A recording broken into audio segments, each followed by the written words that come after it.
Aidan and Bryce, who have been doing the work by protesting and organizing at a student encampment. Tell us about your experiences, Aidan and Bryce. What we've been seeing is, military level repression, especially on our campus after engaging in our encampment, armed to the brim, Bearcat, tear gas grenades, assault rifles, pepper bullets, and so on and so forth. And so it's really indicative of these universities are far more willing to brutalize their students than divest from genocide. We launched this encampment in solidarity with what we were seeing in Columbia, Harvard, Austin, and all these other schools doing an occupation in support of Gaza. And we thought, well, it's time to act on our university.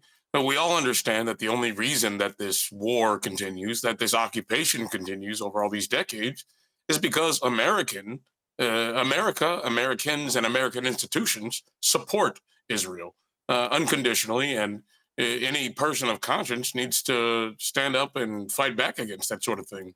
And like Aidan said, we were met with military levels of repression. They busted out riot shields, heavy armor, military vehicles. There was a drone circling overhead, a helicopter flying around, and they even put a sniper on the roof and aimed directly at student protesters. Not only did they do this and arrest, dozens of people, but they did it twice. And so the ostensible reason for the state troopers' repression against us, and I want to point out that this wasn't local Indiana University Police Department. This wasn't even Bloomington Police Department. This went to the state. This went to the governor's office.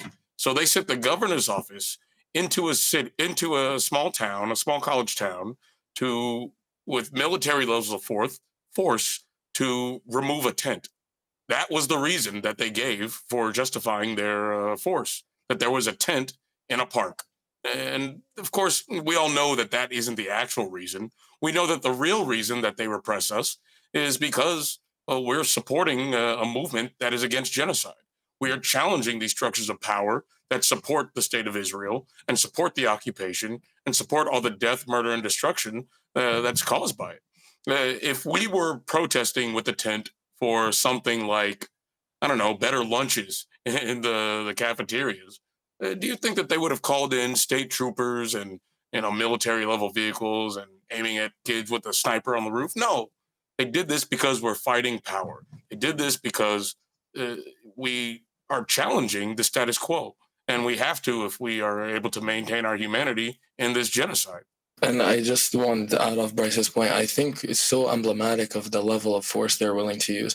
I mean, like I said, I always tell people, in my circles that I don't think, it's not about thinking that the reality is that Western academia is not failing us in this sense. It's built to do this.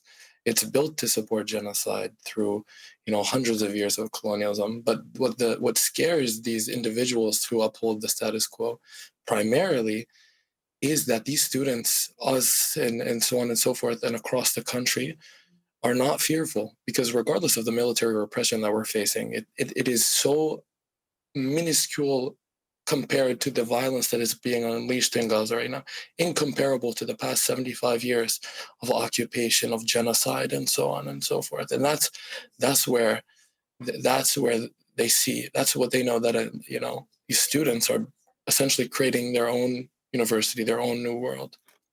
And Aidan, you're Palestinian, right? Yeah, correct. Can you tell us about your family's story? So my family's story, my family is from northern occupied Palestine, as Rami said, 48er land, from Safad.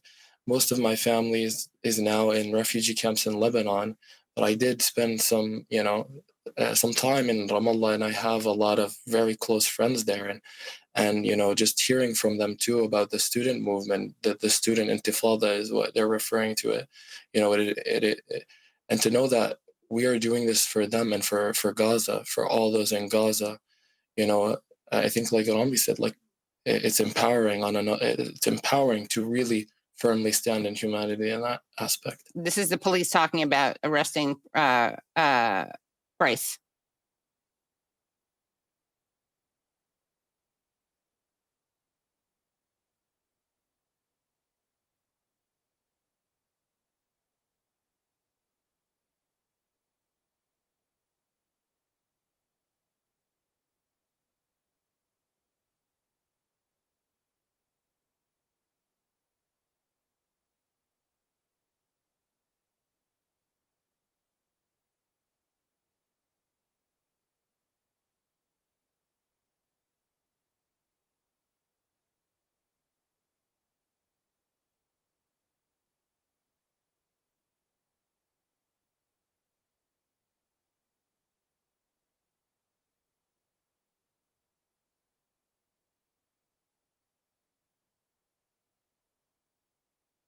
So that's that. And that's, by the way, from Jeremy Hogan at Bloomingtonian. That's who accessed those police scanners, yeah, where they're describing Bryce. And we actually have a photo of you, Bryce, getting arrested. All right, let's see it. Okay, here it is. There's you getting arrested. We also have a photo of a sniper on the roof, which is unbelievable that they have snipers there. We have a photo of, I believe, the police from behind. There they are. Is that them with their sniper, with their guns? Yes, I think this is on day 3 of the encampment. The snipers were there those first 3 days, and the school and the town were trying to say they're not snipers, and then they were being escorted by administration. Right. And then we have some footage of some arrests happening.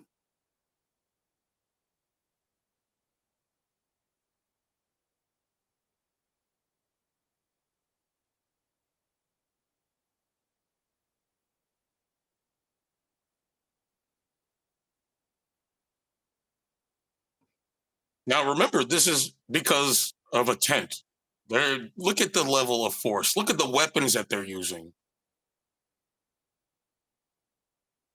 This is so crazy. And this is actually a fairly tame police response. I mean, we've seen some people being thrown in much more brutal ways. Not that this is okay, but this really pales in comparison to, I mean, that's awful, but we've seen even worse at other universities. This is true. And of course, like Aidan said, the reason that these students are so passionate is because this is nothing compared to what's going on in Gaza. Right. You know, we say that we're protesting against our university and we want our university to divest from this genocidal enterprise and all these genocidal enterprises.